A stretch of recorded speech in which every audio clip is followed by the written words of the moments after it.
India के तरफ से आप लोगों को नोटिस आ गया है ऑलरेडी, ठीक है। तो मैं पूरा ट्रू और करेक्ट इन्फॉर्मेशन बता रही हूँ यहाँ पे, ना ही कहीं से न्यूज़ देख के बता रही हूँ, ना ही कहीं से ही, ठीक है। तो पूरा लीगल इन्फॉर्मेशन जो कि human health and welfare department ने जारी किया है, इसको हम लोग देखेंगे पूरा आप लोग फुल प्रूफ के साथ। Hello friends, welcome to new student lecture video from सुब्रास बायोलॉजी। और आज हम बहुत ही इंपॉर्टेंट टॉपिक के बारे में डिस्कशन करने वाले हैं गाइस।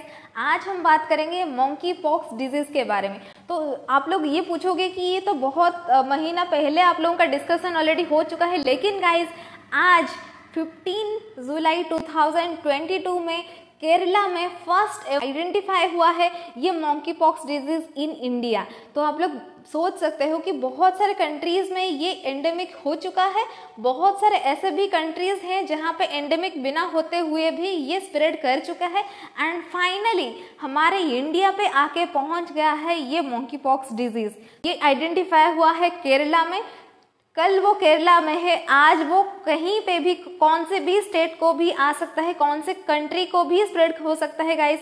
इसीलिए ये टॉपिक के बारे में जानना बहुत ही इंपॉर्टेंट है। Human health and welfare department ने गवर्नमेंट ऑफ इंडिया की तरफ से आप लोगों को पूरा नोटिस भेजा है, जैसे कि आप लोग इस इंफॉर्मेशन देख सकते हो। ये PDF जो है, मैं इसको आप लोगों को पूरा इन ब्रीफ आज इस वीडियो लेक्चर में पूरा बता दूंगी कि मंकी पॉक्स डिजीज जो क्या होता है, ये क्यों होता है, इसके कॉजेस क्या होते हैं, ये ट्रांसमिट कैसे होता है, एक पर्सन से दूसरे पर्सन को स्प्रेड कैसे करता है, और फाइनली आप लोगों को पता चल जाएगा कि इसका प्रिकॉशंस आप लोग क्या क्या प्रिवेंटिव मेजर्स ले सकते हो ताकि ये आपके यहाँ स्प्रेड ना हो पाए। According to WHO in the present series of outbreaks, तो ये कहाँ पे मेनली आप लोगों का रिपोर्ट हो चुका है ऑलरेडी, जैसे कि नॉन एंडेमिक कंट्रीज जैसे कि USA, UK, Belgium, France, Germany, Italy, Netherland, Sweden as well as in Australia.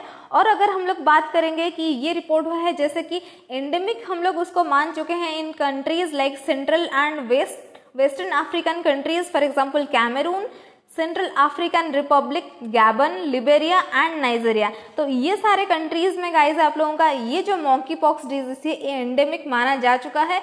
ये एंडेमिक इसीलिए है क्योंकि ये जो है ये constantly and it's limited to particularly one region, इसीलिए उसको एंडेमिक कहा गया है। लेकिन ये पैंडेमिक भी बन सकता है गाइस। पैंडेमिक का मतलब होता है कि वर्ल्ड वाइड, मतलब पूरा अक्रॉस योर ग्लोब, आप लोगों का पूरा वर्ल्ड में ये फैल सकता है, इसीलिए इसको आगे पैंडेमिक भी बोला जा सकता है। जैसे कि आप लोगों का 2020 में आप लोगों का कोविड जो कोरोना वायरस है जो था, ये पैंडेमिक था क्योंकि ये पूरा वर्ल्ड वाइड पूरा स्प्रेड हो गया था, इसीलिए इसको पैंडेमिक बोला गया था। लेकिन ये जो मंकी पॉक्स डिजीज है ये अभी तक एंडेमिक ही कुछ रीजंस पे है, लेकिन गाइज ये हमारे इंडिया में भी वन आइडेंटिफाई हो गया है। इसका मतलब हम लोगों को इसके लिए पूरा जानकारी होना बिल्कुल ज़रूरी है, ठीक है। तो फिर वीडियो को पूरा एंड तक देखिए ताकि आप लोगों को पूरा इसके बारे में अच्छे से जानकारी मिल जाए, जो कि गवर्नमेंट ऑफ इंडिया के तरफ से आप लोगों को नोटिस आ गया है ऑलरेडी, ठीक है। तो मैं पूरा ट्रू और करेक्ट इन्फॉर्मेशन बता रही हूँ यहाँ पे, ना ही कहीं से न्यूज़ देख के बता रही हूँ, ना ही कहीं से ही,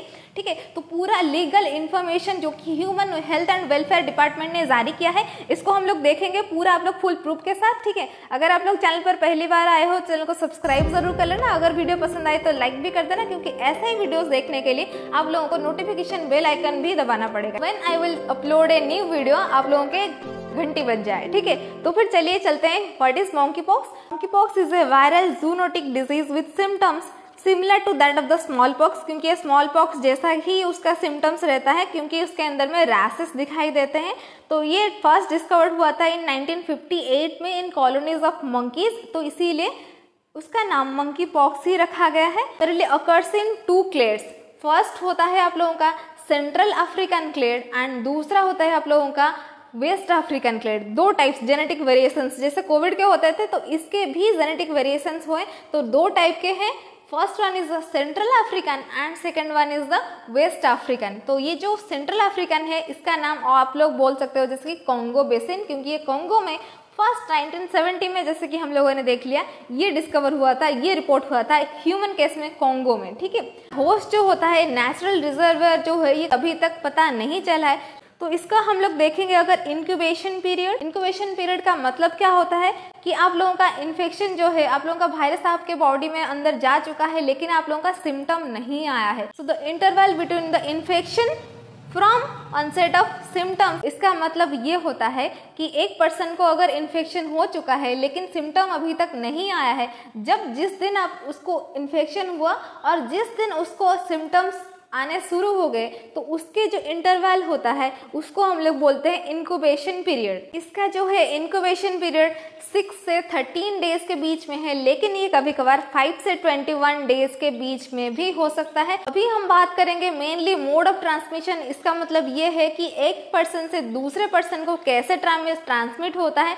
so this is the most important thing. ये आप लोगों का जानना बहुत ही ज़रूरी है कि ट्रांसमिशन कैसे होता है फ्रॉम एनिमल से एंड फ्रॉम ह्यूमन से। अगर हम लोग ह्यूमन की बात करेंगे, human to human transmission primarily through large respiratory droplets requires prolonged close contact. अगर आप लोग क्लोजली कंटैक्ट में किसी इन्फेक्टेड पर्सन के पास आ रहे हो, ये रेस्पिरेटरी ड्रॉपलेट से भी फैल सकता है, जैसे आप लोगों का कोविड हुआ था, लेकिन कॉन्टैक्ट जो है वो क्लोज पूरा होना चाहिए। And can also be transmitted through direct contact with body fluids और लीजन मटेरियल। अगर किसी भी पर्सन का इन्फेक्शन हुआ है, किसी को भी मॉन्की पॉक्स डिजीज हुआ है, उसके साथ अगर आप लोगों का डायरेक्ट कॉन्टैक्ट हो रहा है या फिर उसका बॉडी फ्लूइड या फिर उसका लीजन मटेरियल, ऊन का मटेरियल या फिर उसका जो रैसेस हैं, स्किन रैसेस, उसके मटेरियल्स अगर आप लोगों के बॉडी में इन्फेक्शन अगर वो बॉडी के कांटेक्ट में आ रहा है, तो फिर आप लोगों को ये ट्रांसमिट हो सकता है। और सबसे बड़ा इंपॉर्टेंट चीज़ है थ्रू कॉन्टामिनेटेड क्लॉथिंग और linens of an infected person. अगर किसी को इन्फेक्शन हुआ है, उसके इन्फेक्टेड क्लॉथिंग से, उसके बॉडी मटेरियल से आप लोगों को, एक नॉर्मल हेल्दी इंडिविजुअल को भी ये ट्रांसमिट हो सकता है। ये तो हो गया आप लोगों का ह्यूमन टू ह्यूमन ट्रांसमिशन के बारे में। लेकिन एनिमल से ह्यूमन को कैसे ट्रांसमिट होता है? अगर इट में अकर बाय बाइट और scratch of infected animals like small mammals including rodents, for example rats, squirrels and non human primates, for example monkeys, apps, और थ्रू बस मीट प्रिपरेशन। इसका मतलब अगर कोई भी इन्फेक्टेड एनिमल ने, जो कि infected already monkey pox virus उसके अंदर में है, अगर इसने आप लोगों को काट लिया है, बाइट कर लिया है या फिर स्क्रैच कर लिया है, इससे स्प्रेड हो सकता है। या फिर अगर आप लोग अंडर कुक्ड मीट भी खाते हो इन्फेक्टेड एनिमल का, उससे भी फैल सकता है गाइज। ये बहुत सारे रीजन कॉजेस हैं, जैसे कि आप लोगों को कैसे स्प्रेड करेगा from animal to human beings. तो मेनली रोडेंट्स, स्क्विरल्स, ये सारे बहुत ही इंपॉर्टेंट हैं जो कि आप लोगों को कॉज कर सकते हैं, आप लोगों को मॉन्की पॉक्स डिजीज करा सकते हैं। तो उसके केस डेफिनेशन के बारे में अगर बात करें कि सस्पेक्टेड केस कौन से होते हैं, जो कि लास्ट 21 डेज के अंदर, अगर मैं आज 16 जुलाई 2022 का वीडियो बना रही हूँ, तो लास्ट 21 डेज के अंदर में जो कोई भी पर्सन अगर वो इन्फेक्टेड कंट्रीज में ट्रैवल किया है, तो वो सस्पेक्टेड केसेस हो सकते हैं, वो जाके अपना टेस्ट करा सकते हैं। Human health and welfare department और सेंट्रल गवर्नमेंट ऑफ इंडिया ने इसको जारी कर दिया है कि आप लोगों को कैसे कांटेक्ट करना है।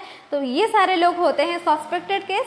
एंड नेक्स्ट आता है प्रोबेबल केस। कौन से लोगों को होने चाहिए, मतलब हो सकता है, और तो जैसे जो लोग सस्पेक्टेड केसेस में या फिर जो लोग इन्फेक्टेड हुए हैं, उनके कंटैक्ट में जो लोग आ रहे हैं, ऑल्सो हेल्थ केयर वर्कर्स जो कि आप लोगों का पीपी किट यूज़ नहीं किए हैं, उन लोगों भी आप लोगों को क्या बोल सकते हो, ये भी प्रोबेबल केस है, इन लोगों को भी हो सकता है infection after that incubation period.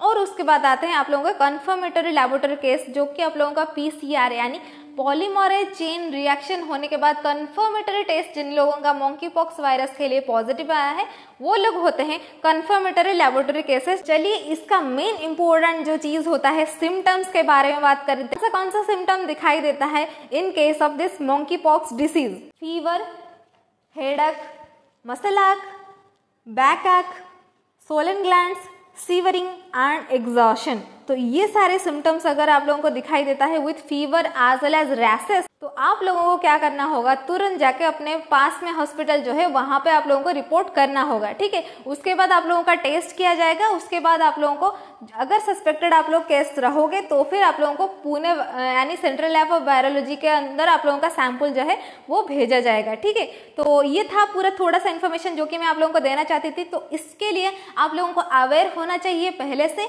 और अपने फ्रेंड्स, फैमिली, रिलेटिव, सारे लोगों को ये वीडियो जो है शेयर कीजिए, ताकि सारे लोग हमारे जो गवर्नमेंट ऑफ इंडिया ने जो human health and welfare department का जो मेन है, इसको हम लोग क्या बोल सकते हैं, इसको अवेयरनेस प्रोग्राम जैसा है। ये जो ट्रू इन्फॉर्मेशन, कंप्लीट इन्फॉर्मेशन मैंने आप लोगों को यहाँ पे बता दिया, तो इसको आप लोग अच्छे से आप लोग पूरा शेयर कीजिए, ताकि सारे लोग जो है अवेयर हो जाए, सब लोगों को पता चल जाए, ताकि सब लोग अपने आप को प्रोटेक्ट कर सके। ठीक है, फिर मिलते हैं इन द नेक्स्ट वीडियो। तब तक के लिए इस वीडियो को अच्छे से देखते रहिए। Thank you.